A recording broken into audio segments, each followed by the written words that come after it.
कभी सोचा है कि हमारे सिर के अंदर जो ये 1.5 किलो का ऑर्गन है वो असल में ब्रह्मांड की सबसे कॉम्प्लेक्स और पावरफुल मशीन हो सकती है? चलिए आज इसी अजूबे की दुनिया में गोता लगाते हैं। तो सबसे बड़ा सवाल यही है कि हमारा दिमाग सच में एक सुपर कंप्यूटर है? पता लगाने के लिए चलिए इसे आज की सबसे एडवांस टेक्नोलॉजी से भिड़ाकर देखते हैं। तो चलिए थोड़ा डीप डाइव करते हैं। शुरुआत करते हैं एक ऐसे नंबर से जो दिमाग घुमा देगा। हमारे ब्रेन में करीब करीब 86 अरब न्यूरॉन्स होते हैं। 86 अरब! अब जरा सोचिए, हर एक न्यूरॉन अपने आप में एक छोटा पावरफुल कंप्यूटर है और हमारे दिमाग में ऐसे 86 अरब कंप्यूटर हैं जो एक बहुत बड़े शहर की तरह एक साथ मिलकर काम कर रहे हैं। तो सवाल यह है कि आखिर ये कमाल का नेटवर्क काम कैसे करता है? चलिए जरा हुड के नीचे झांकते हैं और दिमाग के ब्लूप्रिंट और उसकी कम्युनिकेशन की भाषा को समझने की कोशिश करते हैं।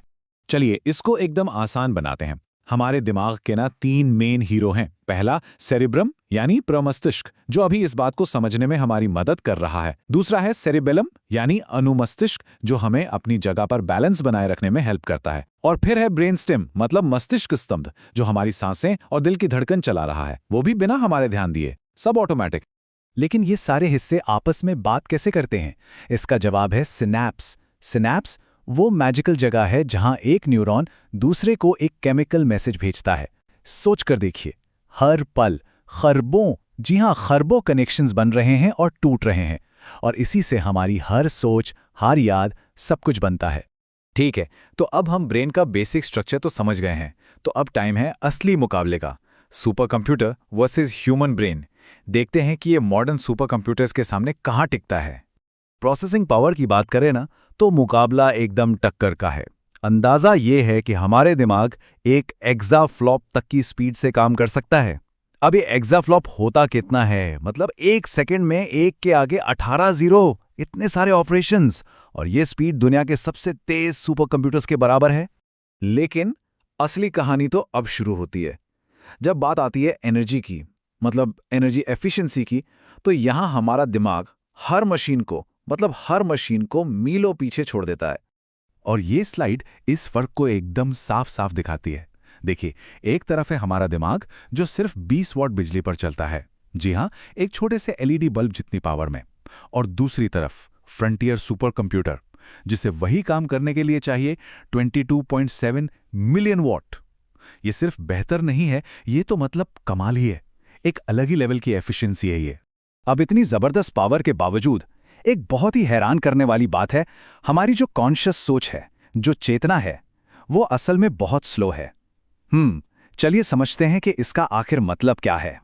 देखिए, हमारी आंखें, कान, हमारी स्किन, ये सब मिलकर हर सेकंड लगभग 1 अरब बिट्स का डेटा हमारे ब्रेन को भेजते हैं। 1 अरब! लेकिन हमारा कॉन्शियस माइंड वो इसमें से सिर्फ और सिर्फ 10 बिट्स पर ही फोकस कर पाता है। ये जो फर्क है ना, ये चौंकाने वाला है। इसका सीधा सा मतलब है कि हम अपने आसपास की दुनिया का बस एक बहुत ही छोटा सा हिस्सा ही होश में रह के एक्सपीरियंस करते हैं।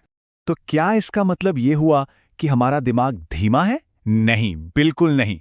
ये धीमा नहीं, ये स्मार्ट है। ये तो स्लोनेस है ना, ये असल में एक जीनियस फिल्टरिंग सिस्टम है। ब्रेन क्या करता है?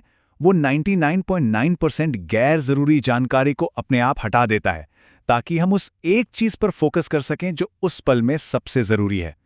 ये एक तरह से एक बिल्ट इन फोकस मशीन है। ठीक है, तो प्रोसेसिंग और फोकस की बात तो हो गई। अब आते हैं स्टोरेज पर, मतलब मेमोरी। देखते हैं यादों को सहेजने के मामले में हमारा दिमाग कितना पावरफुल है।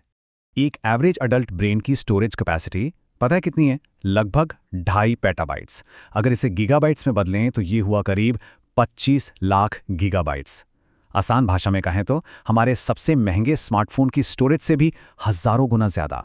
अगर इसे और अच्छे से समझना है तो बस ये सोचिए कि लगातार 300 साल तक बिना रुके कोई एचडी वीडियो रिकॉर्ड हो रहा है। हमारे दिमाग में इतनी सारी जानकारी रखने की जगह है। कमाल है ना? और ये जो जबरदस्त स्टोरेज है ना, ये एक प्रोसेस से काम करता है। कोई भी इंफॉर्मेशन पहले कुछ मिली सेकेंड्स के लिए सेंसरी मेमोरी में आती है, फिर अगर वो जरूरी लगती है तो शॉर्ट टर्म मेमोरी में चली जाती है, और जो बातें हमें जिंदगी भर याद रखनी होती हैं वो लॉन्ग टर्म मेमोरी में परमानेंटली सेव हो जाती है। तो आखिर में हम किस नतीजे पर पहुंचते हैं? देखिए, ह्यूमन ब्रेन का जो पैरेलल प्रोसेसिंग आर्किटेक्चर है, मतलब एक ही समय पर हजारों काम एक साथ करने की जो इसकी काबिलियत है, वहीं इसे आज के सबसे एडवांस्ड कंप्यूटरों से कहीं ज़्यादा एफिशिएंट और फ्लेक्सिबल बनाती है। ये सिर्फ कैलकुलेशन नहीं करता, ये सीखता है, सिचुएशन के हिसाब से खुद को ढालता है और नई चीज़ें क्रिएट करता है। और ये सब कुछ हमें एक बहुत गहरे सवाल पर लाकर खड़ा कर देता है। अगर हमारा दिमाग इतनी कम एनर्जी में इतना कुछ कर सकता है, तो इसकी असली क्षमता, इसका असली पोटेंशियल क्या है?